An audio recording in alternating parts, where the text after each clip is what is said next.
الحمد لله القائل ولا تقربوا الزنا إنه كان فاحشة وساء سبيلا أشهد أن لا إله إلا الله وحده لا شريك له وأشهد أن محمدا عبده ورسوله اللهم صل وسلم على سيدنا محمد وعلى آله وصحبه ومن تبعهم بإحسان إلى يوم الدين أما بعد فيا أيها المسلمون اتقوا الله أوصيكم وإياي بتقى الله فقد فاز المتقون قال الله تعالى يا أيها الذين آمنوا اتقوا الله حق تقاته ولا تموتن إلا وأنتم مسلمون. Muslimin yang dirahmati Allah sekalian, marilah kita sama-sama berusaha meningkatkan ketakwaan kita kepada Allah Subhanahu wa taala dengan mematuhi segala perintahnya dan meninggalkan segala larangannya. Mudah-mudahan dengan keazaman dan istiqamah dalam melakukan ibadah menjadikan kita hamba yang bertakwa di sisi Allah Subhanahu wa taala. Mimbar Jumaat pada hari ini akan membincangkan tajuk memelihara maruah dalam media sosial. Hadirin sidang Jumaat yang dikasihi, syariat Islam yang diturunkan ke atas manusia mempunyai objektif dan tujuan yang tertentu. Objektif atau tujuan ini dipanggil sebagai maqasid syariah. Ia bertujuan mendatangkan maslahah dan menolak mudarat dalam kehidupan manusia. Sebab itu Islam adalah agama yang menegah manusia dari melakukan sebarang kerosakan dan kemusnahan. Firman Allah Subhanahu wa taala dalam surah Al-An'am ayat 54, kataba rabbukum ala nafsihi rahmah, yang bermaksud Tuhan kamu telah menetapkan bagi dirinya untuk memberi rahmat, iaitu yang melimpah-limpah. Syariat Islam merupakan rahmat Allah ke atas umat manusia. Apa yang diperintahnya adalah mendatangkan maslahah kepada manusia, dan apa yang ditegahnya adalah untuk mencegah berlakunya kemudaratan dalam diri manusia. Antara objektif dalam syariat Islam ialah memelihara maruah daripada sebarang bentuk yang boleh mendatangkan aib dan merosakkan imej sebagai seorang muslim ataupun muslimah. Disebabkan itu, apa jua perbuatan yang boleh mencemarkan maruah seperti qazaf, iaitu tuduhan zina ke atas muslimah yang salihah, mencela, memfitnah, mendedahkan aib dan sebagainya adalah dilarang agar maruah manusia terpelihara. Kewajipan memelihara maruah ini disebutkan secara jelas dalam hadis yang diriwayatkan oleh Abu Hurairah radhiyallahu an, bahawa Nabi SAW bersabda, yang bermaksud memadailah seorang itu dikira melakukan kejahatan dengan menghina saudara muslimnya.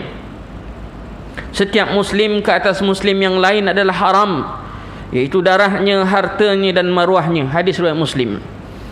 Hadirin yang berbahagia, dunia tanpa sempadan hari ini menyaksikan kemunculan pelbagai laman sesawang dan media sosial yang menjadi medium mencari kenalan dan perbincangan antara manusia dengan lebih mudah dan cepat. Manusia yang berada beribu batu jauhnya mampu berkomunikasi dengan pihak yang lain dengan kadar yang cukup pantas. Hari ini dengan media sosial seperti Facebook, Blogspot, Instagram, Twitter, WhatsApp dan sebagainya menjadi satu keperluan dalam kehidupan manusia. Bahkan setiap masa ada saja berita, cerita serta luahan hati yang dikongsikan dalam medium tersebut bagi mendapat perhatian dari seluruh kenalannya yang menyaksikan status yang ditulis. Islam bukanlah agama yang menghalang kemajuan. Bukan agama yang menghalang kemajuan dalam kehidupan manusia. Bahkan Islam itu agama yang menyeru ke arah kemajuan. Namun Islam tidak hanya mementingkan kemajuan dari sudut pembangunan dan teknologi semata-mata. Bahkan sudut kerohanian, modal insan dan akhlak juga amat ditekankan oleh Islam dalam mengimbangi kemajuan luaran. Muslimin yang berbahagia, fenomena yang disifatkan tanpa rahsia dalam kalangan pengguna media sosial bagaikan satu penyakit yang semakin membarah. Fenomena sebegini menyaksikan manusia bagaikan tidak ada sifat malu dengan diri. Apabila tiada sifat malu, maka tiada lagi penjagaan ke atas maruah. Kita sering mendengar pengguna-pengguna media sosial yang merayu cinta dalam status yang ditulis, berkasih sayang dalam media sosial demi menunjukkan romantik dalam hubungan. Bahkan terdapat paparan gambar yang menggairahkan sama ada khusus untuk buah hatinya ataupun pada halayak yang umum. Perilaku sebegini mencerminkan rosaknya nilai dan maruah seorang Muslim tersebut. Inilah yang disebut medium tanpa rahsia.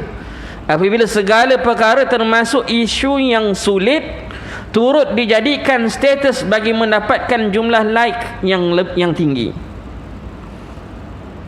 Perkara ini yang dibimbangi oleh kita semua, kerana ia mencerminkan manusia tanpa tamadun, kerana tiada batasan dalam soal kehidupan dan pergaulan.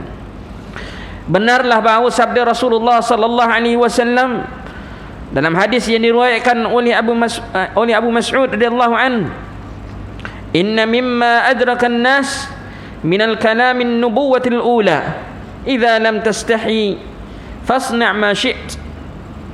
Sesungguhnya apa yang didapati oleh manusia daripada kata-kata para nabi terdahulu ialah apabila kamu tidak berasa malu, maka lakukanlah apa saja yang kamu suka.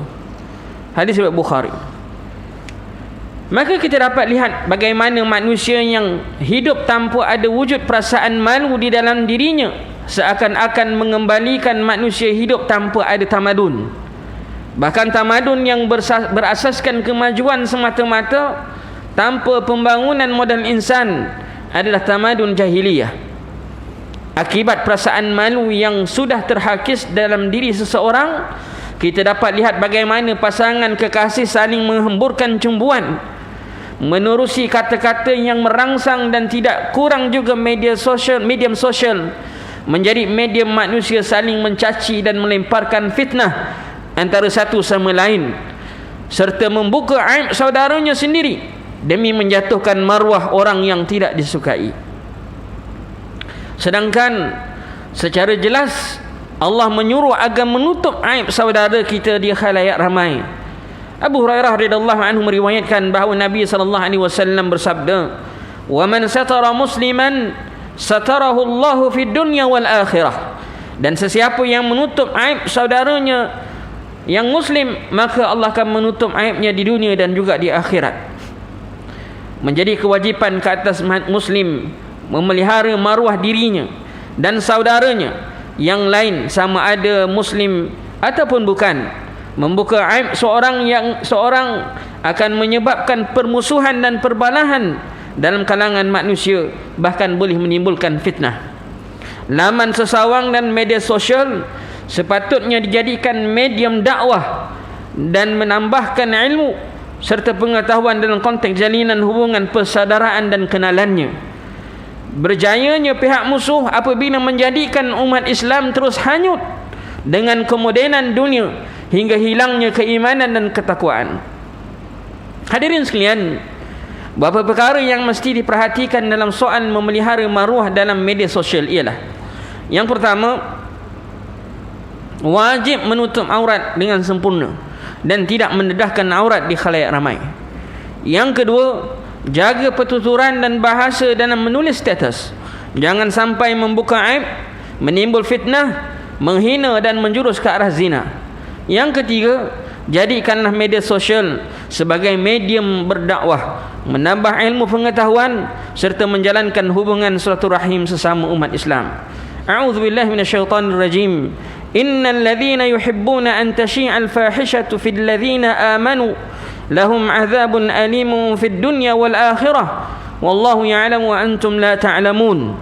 Yang bermaksud sesungguhnya orang-orang yang suka menghebahkan tuduhan-tuduhan yang buruk dalam kalangan orang-orang yang beriman, mereka akan beroleh azab seksa yang tidak terperi sakitnya di dunia dan di akhirat. Dan ingatlah, Allah mengetahui segala perkara yang sedang kamu tidak mengetahui yang demikian.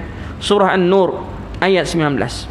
Barakallahu li wa lakum fil Qur'anil azim wa nafa'ani wa iyyakum bima fihi minal ayati wadh-dhikril hakim wa taqabbala minni wa minkum tilawatahu innahu was sami'ul alim. أقول قولي هذا وأستغفر الله العظيم لي ولكم ولسائر المسلمين والمسلمات فاستغفروه إنه هو الغفور الرحيم.